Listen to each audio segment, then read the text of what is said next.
জাতীয় নিরাপত্তা কৌশল 2025-এ চীন তাইওয়ান ইস্যুতে নাক গলানোর ইঙ্গিত দিয়েছেন মার্কিন প্রেসিডেন্ট ডোনাল্ড ট্রাম্প। যুক্তরাষ্ট্রের 47তম এই প্রেসিডেন্ট মনে করেন, চীন তাইওয়ান ইস্যুতে ঠান্ডা মাথার কূটনীতি নয়, বরং শক্তিশালী অস্ত্রের মাধ্যমেই হস্তক্ষেপ করতে হবে। এবার সেই পথেই এগোলেন তিনি। তাইওয়ানে $1110 কোটি অস্ত্র বিক্রির অনুমোদন দিল যুক্তরাষ্ট্র। দ্বীপটির জন্য এটি সর্বকালের বৃহত্তম মার্কিন অস্ত্র প্যাকেজ। এমন এক সময়ে এই ঘোষণা এলো যখন বেইজিং সামরিক ও কূটনৈতিকভাবে তাইওয়ানের ওপর চাপ বাড়িয়েই যাচ্ছে। তাইওয়ানকে বহু আগে থেকেই নিজেদের অংশ বলে দাবি করে চীন। এই দ্বীপটিকে একীভূত করতে প্রয়োজনে শক্তি প্রয়োগ করতেও রাজি শি জিনপিংয়ের রিপাবলিক অফ চায়না।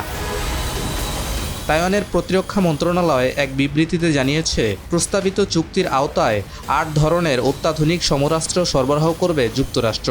এর মধ্যে অত্যাধুনিক রকেট উৎক্ষেপণ ব্যবস্থা হিমার্সও রয়েছে।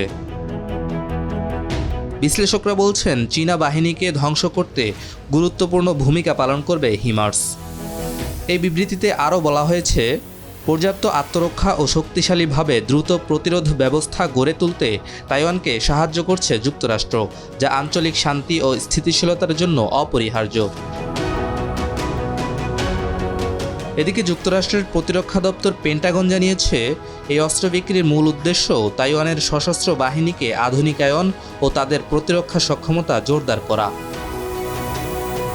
তাইওয়ানের প্রেসিডেন্টের কার্যালয়ের মুখপাত্র কারেন কো এই সহায়তার জন্য ওয়াশিংটনকে ধন্যবাদ জানিয়ে বলেন, শক্তির মাধ্যমেই আমরা শান্তি রক্ষা করতে চাই এবং নিজেদের রক্ষায় আমরা দৃঢ় প্রতিজ্ঞ।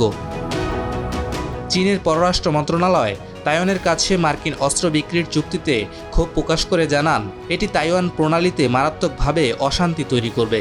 চীনের পররাষ্ট্র মন্ত্রণালয়ের মুখপাত্র গুও জিয়াকুন বলেন, অস্ত্র দিয়ে তাইওয়ানের স্বাধীনতাকে সহায়তা করে যুক্তরাষ্ট্র কেবল নিজের উপরই দুঃখ টেনে আনবে। চীনকে নিয়ন্ত্রণে রাখতে তাইওয়ানকে ব্যবহার করার যে পরিকল্পনা তা সম্পূর্ণরূপে ব্যর্থ হবে।